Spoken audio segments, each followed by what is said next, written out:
All right, my friend had a guy, Billy Ray Band, I think. He was a good guy. He posts a lot of comments on the channel, and I appreciate that. He challenges me to some degree, not in a negative way. He just says, hey, a different point of view, which I appreciate it.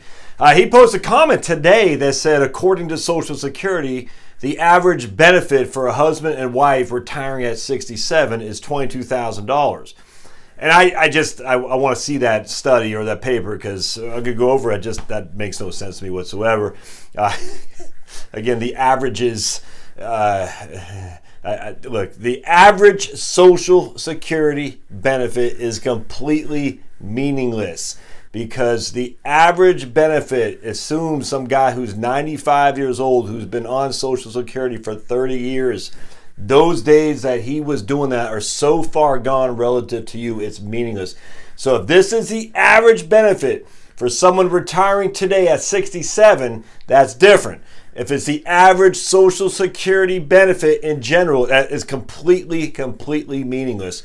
And I want to show you why. This is nuts. So anyway, and my man Billy, I'm not bagging on you. I'm just saying we got to talk about this because I guarantee you aren't the only one who thinks this way. And it's unfortunate. All right.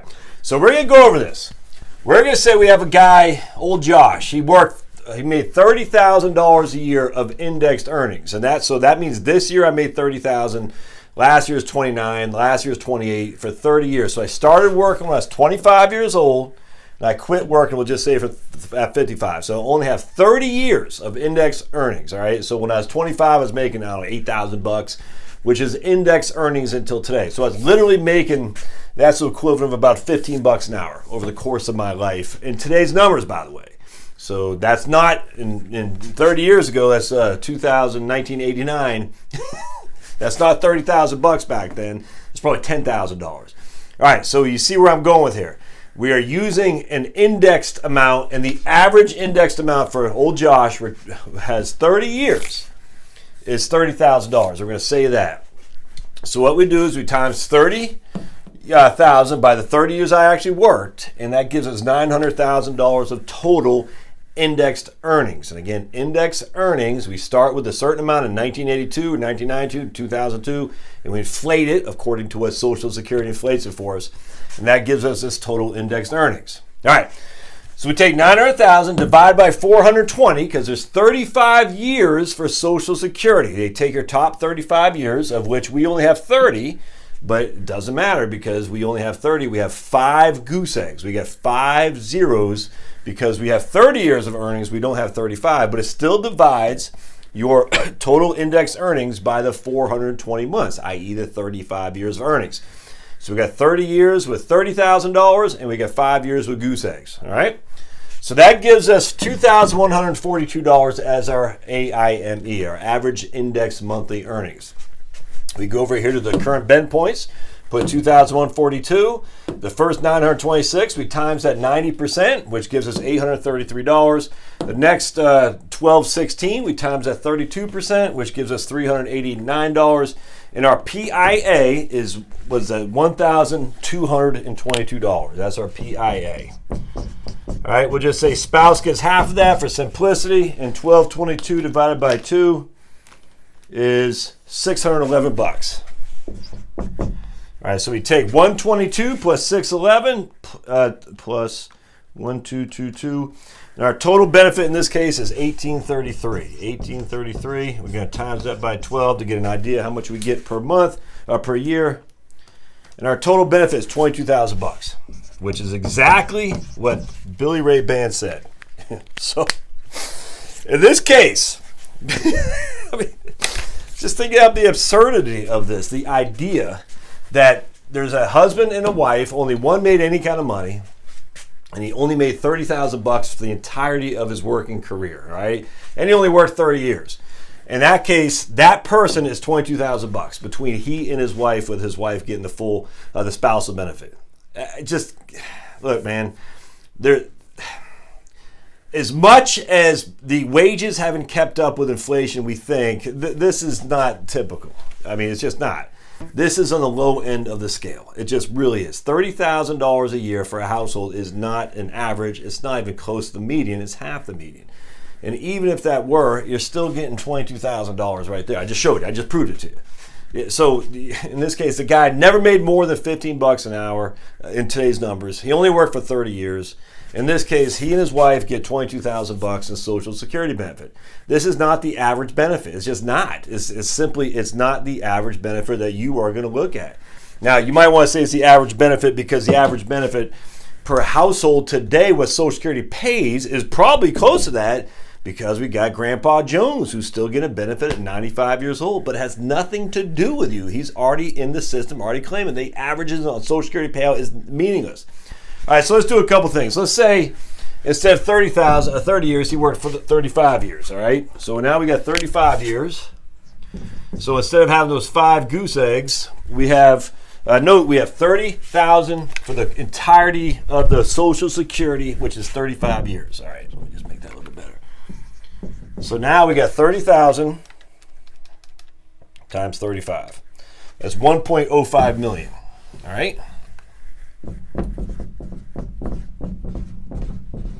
So in this case, he makes 1.05 million divided by 420.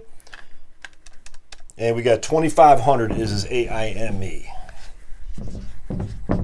So we haven't increased our earnings at all. We've just worked an extra 5 years. So now we go over here, release that. 2,500. The first 926 is times that 0.9%. That doesn't change. So 2,500 minus 926 equals 1,574 times by 3.2.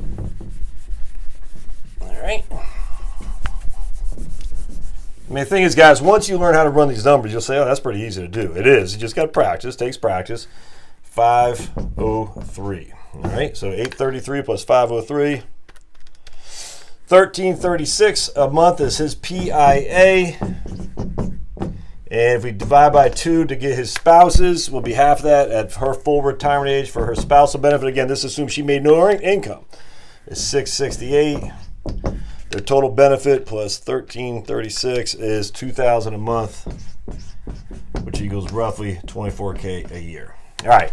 So this now, they've increased their benefit by $2,000 a year by working an extra 5 years. Now, I've talked about, is that worth it to do or not? I mean, I don't think so. But there you can quickly see, if he only made $30,000, spouse made, I mean, literally $30,000 for the household. Over the course of his working life, he worked till he's 60. That's 35 years. And he waited until he's at his full retirement age to take the benefit. That's going to be $24,000. There you go. So that's, I mean, that's not $22,000. It's just not. It's more than that. Let's say he averaged $40,000 a year, and we'll do it for 35 years again. So we'll say he, 30 to 65. It literally doesn't matter. It just matters how many years he earned, and what the average earning was for each of those years. And we can run, and then after that, it's 35 years. So, 40,000 years, again, it's not even the median household income. It's just not. The median household income is $60,000, which means 50% of the people make more, 50% of the people make less. So to use anything below that, you have to have a reason. And again, the average in this regard is not the reason for sure. So let's take our trusty calculator. Now he made $40,000 for 35 years, so 40 times 35, and now he's got 1.4 million. Divide that by 420. All right, oops, divide by 420, sorry about that. Divide by 420. That's 3333. Oops. Got to divide by 420. 420. 3333. Come over here for his bend points. Get rid of this guy right here. And 3333 minus 926 equals, 3333 minus 926 equals 2,407. Times that by 0.32. Times 0.32. 770. 770 plus 833 is 1603. All right, so we got 1603 as his PIA. We're just going to say 802 for simplicity. 802 plus 1603. 2,400 is going to be there. 2,400 is going to be their monthly payment times 12. That's 28,862 a year. All right, again, this isn't rocket science, my friends. It's just basic mathematics. The point about this is, why would you ever use averages? Why? It makes no sense to use averages when it comes to your own retirement planning. I just don't get it. Forget the stupid rules of thumb. Forget the stupid averages. Use what you have. You have a record. Not to use your own record doesn't make any sense. I don't care what the average is. I care what you have. So in this case, at full retirement age, they get $28,860. If they wait, we'll say their full retirement age is 67. They wait $28,862. They wait for 3 years to get the full delayed earnings credits. They will get $28,862 times 1.24. It'll be $35,788. All right. So if they wait till they're 70, they'll get $35,788. All right. That's an 8. If they take it earlier, $28,862, they'll get $20,203. Now, my man said they retired at 67, so they're not getting early benefit or an early withholding simply because they're doing it at 67. That's according to this guy saying, according to Social Security, and it's simply not true. There's just no truth to this whatsoever. And again, I'm not saying people are lying. I'm just saying they're getting confused using the averages. Don't use the averages. It drives me up the wall. Does that mean you shouldn't? I mean, look, man, if you want to do whatever you want, I don't care. Save more money. I'm fine with that. But the industry has allowed us to be this horrific naysayers that say, oh my goodness, I just listened to a lady right now from Canada saying you need 1.8 million. I'm like, what the hell? I'm sick of that crap. You don't need 1.8 million. Should you have 1.8 million? Yes. Should we all? Yes. Who does? Nobody. So that means we all got to work till we're 95 years old? No. So in this case, at $40,000 a year for 35 years, spouse didn't make anything, by the way. Spouse completely made nothing. They made $1.4 million of total indexed earnings. Divide that by 420. Their average index monthly earnings is $33.33. Come over here to the bend points, the first 926. You times that by 0.9, gives you $833. The next amount beyond up until 5583, in this case is 2,407, times that by 32%, which gives you 770. Put those two together, 1,603. Half of that for your spouse at full retirement age is 802, which means it's roughly a $2,400 a month benefit. You get one of these three things. Wait till you're 70, you get 36,000.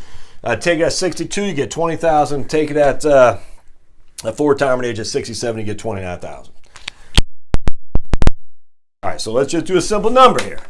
$40,000, we're going to do 29,000 divided by 40. That is a 72.5% replacement rate. Another guy saying, how do you get those replacement rates? That seems high. Why? I don't get what. It seems high. The more income you make, the lower your replacement rate is going to be. In this case, $40,000 household income is well below the median average. So these are on the lower side of income. That's just all there is to it. In this case, they're getting over a 70% replacement rate. Remember, they're over the 70% replacement rate. We're not paying any more FICA. We're not paying any more income tax. We're not putting anything in the 401k. I mean, it's just. Anyways, that's my. I probably you can hear my frustration. I'm just watching all these videos. I'm just like, what is this? Why do we keep saying 1.8 million, 1.2 million, 2.4 million? No one has that. I mean, obviously some people have it. The vast majority of Americans don't. So to continue to insinuate this is just, all people are going to do is say, I'm not anywhere near this, so screw it. I'm not going to do anything. And that's the wrong answer. We want you to do something. I want you to save. I want you to have an emergency account. I want you to have a Roth IRA. I want you to maximize your Social Security. I want you to quit your crappy old job and go do something you like where you can enjoy and make money and then come do YouTube videos all the time. I love this stuff, man. I get fired up when I see them. I'm like, yep, there you go. It's a comment. I'm going to talk about that. Not to chastise, but to correct the what's the word I'm looking for? The idea there's some kind of average that you should follow. Not when it comes to Social Security. The averages mean nothing. You have your own record. Start there. Screw everybody else. Look at your average record. Are you married? Yes? Start there. I don't care about anything else. Just what your specific numbers are. That's all that matters when it comes to Social Security. Nothing else matters. All right. As always, like this, want to help the video, help the channel, share the video. Thumbs up. Comments are always welcome. Negative comments are fine. You can say, Josh, I disagree with the blah, blah, blah. The style stuff, people are like, you talked about it. Look, I'm not changing my style. It's just who I am. So don't comment on the style. I'm not going to change it. The comments of the content's fine. Josh, you're an idiot for that. That's fine. Just, oh, you talk too long, you got booger hanging out of your nose. Look, the style isn't going to, I'm not going to change. This is who I am. There's no way I can change my style. So comments are wonderful. Negative comments are great because it does help me on that. The comments on the style won't because I just don't care. But certainly comments and share, of course, thumbs up. Smash the thumbs up button. We'll see you next time. Thanks.